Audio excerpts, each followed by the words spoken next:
¿qué tal? Bueno, ustedes vieron que en este programa hemos tratado infinidad de temas, pero nunca nos metimos específicamente con el tema del psicoanálisis. Lo hemos tratado tangencialmente a veces, pero nunca habíamos dedicado un programa específicamente a ese tema. Y ahora tenemos una excelente oportunidad de hacerlo a raíz de la aparición del libro Cuéntame tu vida, una biografía colectiva del psicoanálisis en la Argentina que escribió Jorge Balán, que lo tengo por supuesto sentado acá con nosotros. Jorge, vos no sos psicólogo, no sos psicoanalista, sos sociólogo. Yo soy sociólogo. ¿Por qué se te ocurrió escribir sobre este tema? Bueno, porque hay pocos temas tan relevantes en la sociedad argentina como el psicoanálisis argentino. Este no es un libro sobre psicoanálisis. Es la no historia. es un libro de psicoanálisis, No. es un libro que toma a los psicoanalistas, más que nada, no es un libro de teoría psicoanalítica, no me meto en el problema de qué es el psicoanálisis, me meto en el problema del psicoanálisis en la sociedad argentina, es decir, quiénes son los psicoanalistas, cómo, entre comillas, se inventó el psicoanálisis en Argentina, y estoy tratando, de cierta forma, con una cierta óptica, de dar una respuesta a esa pregunta que todo el mundo se ha hecho muchas veces, de ¿por qué el éxito? ¿Por qué tanto psicoanálisis en Argentina? Solo que es una pregunta difícil de responder porque obviamente tiene un montón de factores y uno tiene que... Pero es verdad, doctor Raskowski, usted debe saber, ¿es verdad esto que se dice tanto que tenemos uno de los mayores índices de psicoanalizados en todo el mundo? ¿Es cierto eso? Es cierto que Buenos Aires es posiblemente la ciudad con más desarrollo psicoanalítico del mundo, dada la exiguidad de población comparada con los grandes Claro, en centros. proporción. ¿Y usted por qué piensa que se dio ese fenómeno acá? Lo primero que llama la atención, que en un periodo de decadencia cultural como el que ha tenido la Argentina a través de esos gobiernos anticulturales, militares, etc., lo único que se ha mantenido incólume y que se ha desarrollado ha sido el psicoanálisis. De manera que con una visión de contraste se encuentra uno cómo esto se ha desarrollado así cuando lo que... Pero ¿no habrá sido justamente por eso, como para buscar un lugar de libertad? Bueno, pero ¿por qué se buscó el lugar de libertad en el psicoanálisis? Sí, yo creo que tiene razón. Por ejemplo, yo soy uno de los fundadores del movimiento. Por eso lo hemos invitado esta noche Claro. acá. Y a Marcelo Pillón Rivière, déjeme que lo Y presente. también porque él vivió todo eso a través de su vida Lo tiene que familiar. haber vivido, es hijo de Enrique Pillón Rivière, que según dice Jorge Balán en su libro, fueron los dos fundadores del psicoanálisis, Así es. el doctor Raskowski y Enrique Pillón Rivière. Nosotros empezamos, después se incorporó Garma, que venía de España, después de haber formado en Alemania, y finalmente Cárcamo, que se formara París. Pero la razón del desarrollo argentino, yo creo, es primero que fuimos argentinos, es decir, individuos del ambiente, los que hicimos el desarrollo.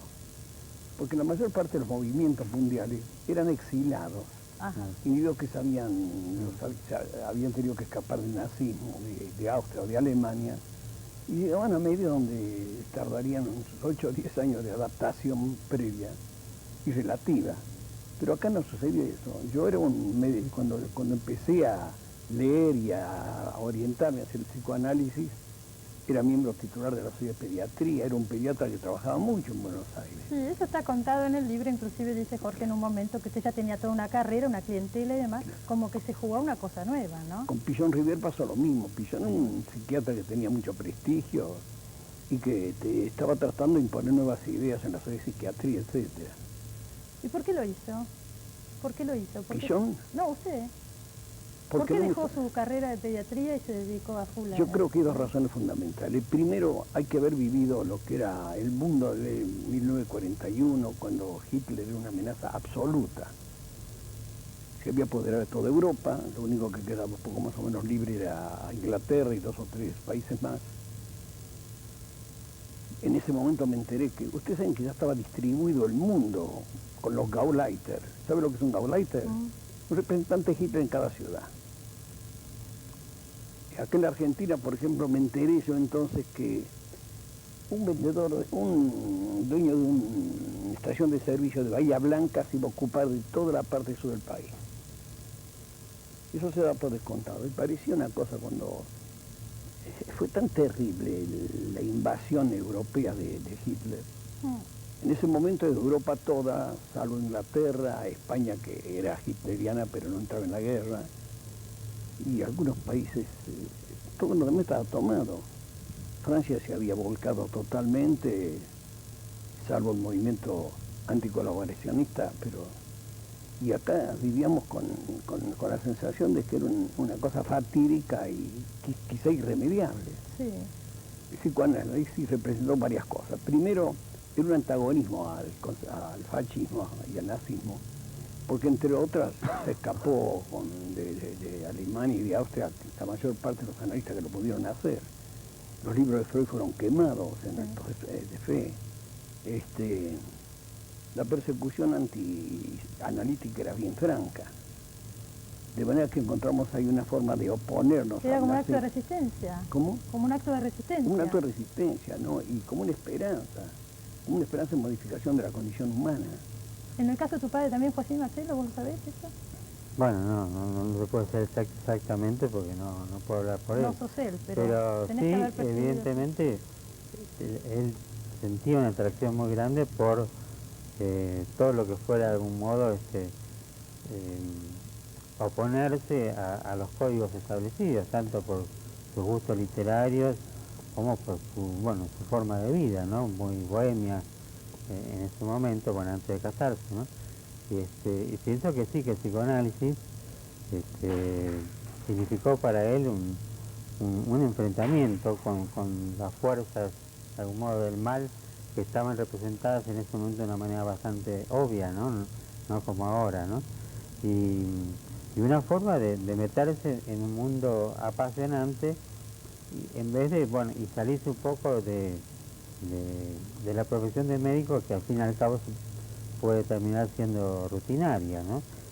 Yo siento que la Argentina, en ese momento, o Buenos Aires, era como una especie de escenario casi vacío, ¿no? Que la gente podía desplazarse de una manera muy especial, sí, inventar su propia vida con mayor facilidad que ahora, ¿no? Es notable. Y que cierta gente, Arnaldo, mi padre y otros, como que se largaron a esa especie de espacio vacío que era el campo del inconsciente, la tarea de trabajar con el campo del inconsciente. Flor de espacio vacío, eso te iba a decir. Y lo ocuparon, muy rápidamente, ¿no? Ahora, el boom vino después, eso fue Jorge, el boom vino en los 60. Sí, pero quizás eso valdría la pena vincularlo con tu pregunta, que es el boom, pero también la supervivencia estas últimas décadas de achatamiento cultural. Creo que tanto uno como el otro hay que buscar la respuesta en el hecho del psicoanálisis, o mejor dicho, los psicoanalistas encontraron alguna inserción clara en la sociedad, que otros movimientos culturales o otros fenómenos, quizás que estaban dependiendo de las políticas culturales o de apoyos estatales, etcétera, en algunos momentos lo conseguían y en otro momento no, o que por lo menos no conseguían esa continuidad. Sí. Ahora, esa inserción en la sociedad, por lo menos en un elemento importante, tiene que ver con cosas que Arnaldo ha dicho muchas veces y otras que también, que es cierta predisposición, quizás en una sociedad de inmigrantes, en fin, cosas que se han dado. Pero también tiene que ver con demandas concretas que estaban apareciendo, relacionados no tanto con el psicoanálisis como algo contestatario, sino como el psicoanálisis respondiendo a necesidades que estaban ahí y que nadie le estaba tomando. Me refiero, por ejemplo, a una profesión médica que estaba desarrollada, que tenía un avance científico importante a nivel mundial, que era una escuela de medicina conocida, pero donde todo el área psicosomática que se venía desarrollando en otras áreas del mundo estaba totalmente subdesarrollada en la Argentina. O se negaba directamente. Se negaba, bueno, pero había una demanda, la gente sabía eso, incluso muchos médicos sabían eso. En realidad, una de las tesis que yo sostengo en el libro es que por lo menos en algunos sectores del campo médico había una buena predisposición. Había rechazo por otras razones. Por ejemplo, había un fuerte rechazo a que el psicoanálisis fuera practicado por psicoanalistas no médicos, porque ellos querían defender la corporación. Ese es un tema que me gustaría aclararlo bien. Hoy en día, ¿el psicoanalista tiene que ser médico o no? No, nunca fue así. Freud escribió un libro sobre eso que él estaba en contra de el psicoanálisis profano, para defenderlo a Teodoro Reich, que no era médico y que enviara a un paciente paranoico, le hizo un proceso porque lo había atendido sin ser médico. Sí. Entonces Freud escribió el análisis profano defendiendo la condición no médica para ser analista. actitud que seguimos nosotros al principio. Los primeros analistas dirigíamos un movimiento, éramos médicos, pero cuando veíamos un individuo con condiciones para ser analistas, sí, con una clara aceptación del inconsciente y con las técnicas y métodos, le dábamos toda la posibilidad de que siguiera la formación en la asociación psicoanalítica y que se hiciera análisis. ¿Ese fue el caso inclusive de su mujer o de la mamá de Marcela? Sí, la mamá de... Eso me enteré leyendo el libro, claro, que no eran médicas. Muchos más, por el mismo Racker, que es un hombre que introdujo conceptos internacionalmente muy importantes, como estudió la transferencia y la contratransferencia, no era médico, pero con el ministro de Educación de Perón, o de Salud Pública, que era Ramón Carrillo, nos tenía una envidia, porque nos veía trabajar con un ímpetu y una disposición. Realmente vivíamos con un delirio místico casi. Estudiamos, yo traduje inmediatamente 3 libros del inglés: Factores psicogénicos en el asma bronquial, Neurosis comunes en el niño y en el adulto, y el tercero,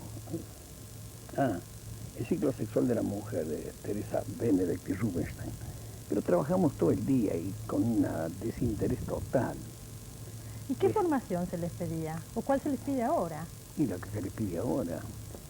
Pero eso ustedes medio como que interesante. pusieron las pautas de las Claro, pero nosotros no hicimos más que seguir las pautas. Ustedes tenían que decir, bueno, esta persona puede ser, esta no, es como fundar la cosa. Sobre la selección del individuo, que tratamos de que no fuera un perverso, un psicópata grave. El individuo, en fin, no exigíamos una perfección mental, sino una disposición dentro de un grado socialmente aceptable. Pero la formación se hizo siguiendo las pautas de la Asociación Psicoanalítica Internacional, que se siguen hasta hoy. Es interesante citar un hecho anecdótico. En 1939 se decían analistas tantos en Londres, sin ninguna capacitación real, que la Asociación Médica Británica nombró una comisión para que estudiara bien a quién se le debía llamar psicoanalista. Sí. Esta comisión estudió como un año todos los que eran o adlerianos o junguianos, como hay actualmente en Buenos Aires, cualquier género de teoría. Y llegó a esta conclusión: psicoanalistas es una denominación que debe referirse exclusivamente a los que se han formado de acuerdo con las reglas impuestas por la Asociación Psicoanalítica Internacional. El que no siga eso podrá ser un psicólogo individual como Salo Adler o cualquiera de las denominaciones que tenían las distintas escuelas, pero no es un psicoanalista. El psicoanalista debe referirse entonces a los miembros de la Asociación Psicoanalítica Internacional. ¿Y cuáles son esas reglas que les pedían? Primero, ser personas más o menos... Primero, una selección a cargo de elementos caracterizados del grupo donde se forma. En segundo lugar, un análisis personal que debe tener por lo menos 180 horas anteriores y que debe proseguirse un término medio de 3 o 4 años, a razón de 4 horas por semana. Ajá, mucho, sí.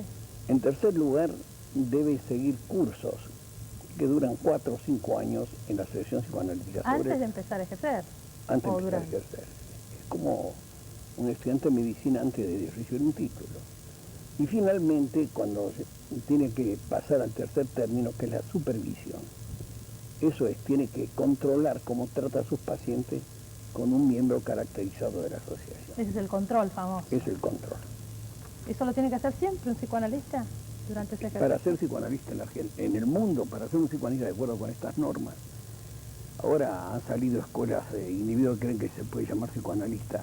La deformación es muy grande. Yo en una reunión última que tuve con el presidente actual de la Asociación Psicoanalítica Internacional, le señalé que un problema acá, como en todo el mundo, sería darle a la población una pauta para que sepan que es un psicoanalista. Claro. Porque a veces me viene a ver gente diciendo que se ha psicoanalizado 5 años. ¿Con quién? Con José Pérez. ¿Cuántas sesiones hacía por semana? 1 por mes. Son aberraciones, como que dicen que le van a vender un automóvil que tiene una sola rueda. El psicoanálisis, ¿cuál es el mínimo de sesiones que admite? 3. 3 por semana.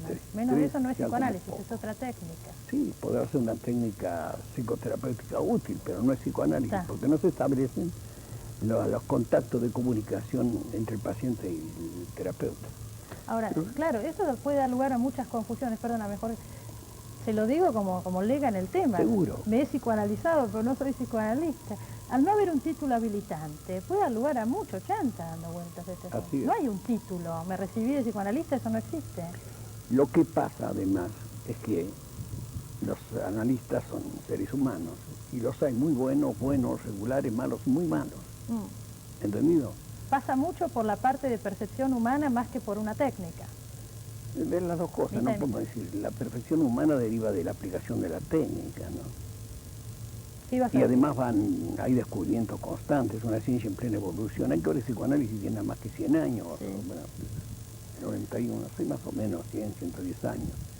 Y Freud mismo decía que esperaba que 25 años después de formular sus principios fueran obsoletos, que esperaba una evolución mucho más grande. ¿Fue así? ¿Pasó eso? Y yo creo que es así. Hay conceptos elaborados por mucha gente, analista o no analista, que son verdaderamente valiosos.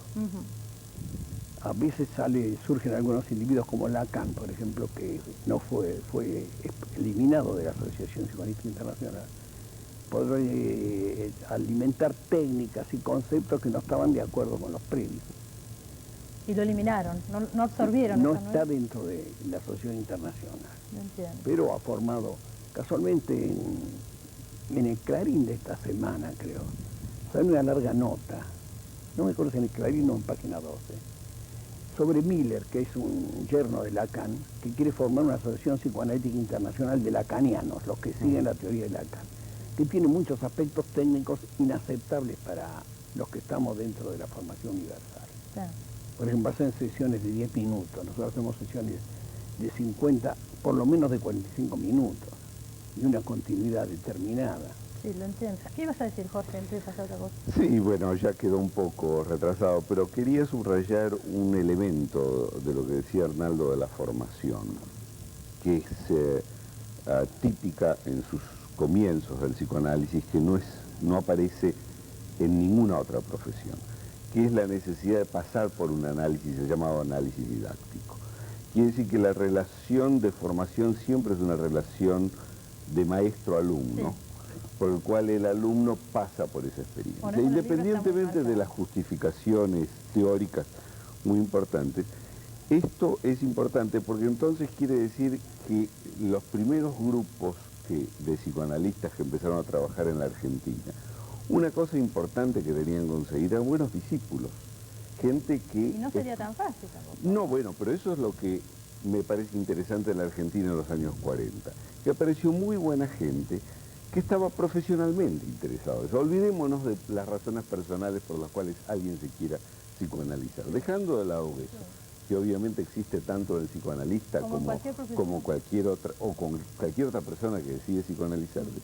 Esta gente que decidía psicoanalizarse quería hacer la profesión. Era una profesión atractiva, sí, sobre todo para médicos y algunos no médicos. ¿Sigue siendo que veían, hoy? ¿Todavía pasa eso? Claro, y eso fue la primera clientela. Y un punto importante que yo, perdón, pero quiero subrayar, sí, es que ahí es que había muchas personas carentes de título médico que querían hacerlo, y entre las cuales había muchas mujeres. Por ejemplo, gente como la mamá de Arminda Verasturi o la esposa del doctor Raskowski, pero también mucha otra gente que no tiene nada que ver familiarmente. Y que entonces esa profesión nueva dio lugar para la entrada en el mundo profesional de muchas mujeres que recién en ese momento en la sociedad argentina estaban haciendo su aparición. Mujeres al mundo profesional. Lo que después cristalizó en una fuerte presión por crear escuelas de psicología, que no necesariamente son psicoanalíticas, pero que en la Argentina tuvieron fuerte influencia del psicoanálisis, y que en muchos casos, como ya en ese momento, por las razones que explicaba Raskowski, esas personas no eran admitidas en la APA porque había restricciones que había impuesto el ministerio, etcétera, etcétera, se crea como una masa de profesionales que quieren hacer psicoanálisis, muchos de los cuales tienen que hacerlo fuera de la APA, y muchas de las cuales son mujeres, sí, pero que van a buscar su formación de cualquier forma en psicoanalistas de la APA, que se lo siguen dando. Sí, está claro. Fuera de la APA. Sí, totalmente. Porque el análisis didáctico sigue siendo algo relevante, aún para personas que o no quieren o no pueden entrar en una organización. Nos queda cortito el tiempo, por desgracia, porque había mil cosas que les quería contar, pero nos queda poquito tiempo y no me quiero ir sin preguntarles esto. Hubo un gran auge, ustedes empezaron en la década del 40, el gran auge llegó en los 60 más o menos. ¿Fue así, no es cierto? Y lo que fue- Mi idea es que la los años popularización- 60 fueron los años del boom. Los fuertes. ¿Y hoy? ¿Se desplazó un poco el interés por el psicoanálisis en otro tipo de cosas? No, lo que La pasa gente con se la sigue formación psicoanalizando acá, creciente ¿no? de muchas escuelas psicológicas, como ha dicho muy bien Sí. Balan, se extendió el concepto y se explotó mal. Hay mucha gente sin formación que se dice psicoanalista. Sí. Y se dice psicoanalista a veces apoyan el hecho de que es una carrera psicológica que le brinda muy pocos conocimientos técnicos Claro. para poder ser psicoanalista. Mm. Le quería agregar un elemento. Dígame. Una de las razones que nos llevaron es que yo, por ejemplo, era un pediatra de cierto prestigio, pero eso es poco importante, que atendía el consultorio de neurología, psiquiatría y endocrinología en el Hospital de Niños. Era muy estudioso y soy un fundador de la Sociedad de Argentina de Endocrinología, pero me encontré que las armas que teníamos para tratar infinidad de trastornos eran absolutamente insuficientes, más aún eran semiperversas. Por ejemplo, estaba en auge entonces el concepto de Castex, que cuando una enfermedad no se le encontraba una etiología conocida, había que hacer el tratamiento antisifilítico de prueba. Y muchas veces me he mortificado pensando a los pobres chicos que les pinchaba el trasero con mercurio, bismuto y arsénico durante años. Porque sí, nomás. Claro. No solo porque sí nomás, sino algunos se hicieron narciso, Claro. que no servía para nada. Claro. Con el advenimiento del psicoanálisis empezamos a encontrar una etiología y con resultados sumamente positivos. Mm. Sí. A eso me ha llevado a que actualmente yo estoy convencido de que la causa fundamental de la enfermedad humana es la insuficiente relación con los padres. Bueno, usted se ha pasado la vida hablando de ese tema. Sí. Me parece que no tenemos tiempo para nada, ¿no? ¿Sí? ¿Tengo tiempo de recomendar los libros? Ustedes saben que traje unos libros y siempre yo recomiendo en el programa. Hoy vino tan acelerada la charla que me quedé sin hacerlos, aunque sea uno cortito antes de irnos. Jorge Amado, Conversaciones con Alice Rayard, una interlocutora privilegiada para Jorge Amado por su larga amistad con el autor y con su esposa Celia Gatay y su profundo conocimiento de la obra de Amado. El relato se entreteje con hechos del mundo de la política, la literatura, las artes y agudas reflexiones sobre el arte de narrar. Es ameno, interesante y tiene la virtud de unir indisolublemente la vida y la obra de Jorge Amado. Lo editó MC. Y el segundo que les traje es de la colección Para Vivir Mejor de Javier Vergara y se titula Lo que saben las mujeres inteligentes. Los autores son Stephen Carter y Julia Sokol y nos proponen acá ser racionales, elegir relaciones que nos hagan felices y confiar en los valores más que en las hormonas. Todos principios excelentes que si seguimos ahorraremos sufrimientos y nos relacionaremos con sabiduría. ¿Cuánta gente irá a su consultorio a decirle este tipo de cosas, ¿no? Me gustaría saber, si tuviéramos tiempo, este es otro programa para otro día, ¿qué opina de los libros de autoayuda? Aunque sea para patologías no graves, sirven para algo. Hay gente que dice que sí, otra que no, pero tienen un éxito impresionante. Yo creo que el conocimiento siempre es útil. El Venga, como conocimiento venga. ayuda. Sí, y yo creo que si no hay patologías realmente graves, por ahí dan principios o cosas que pueden servir. Nos tenemos que ir corriendo. Muchas gracias por haber venido. Marcelo habló poquito, va a tener que venir otro día. Hasta la semana que viene. Gracias. Chao. Se hizo recorte.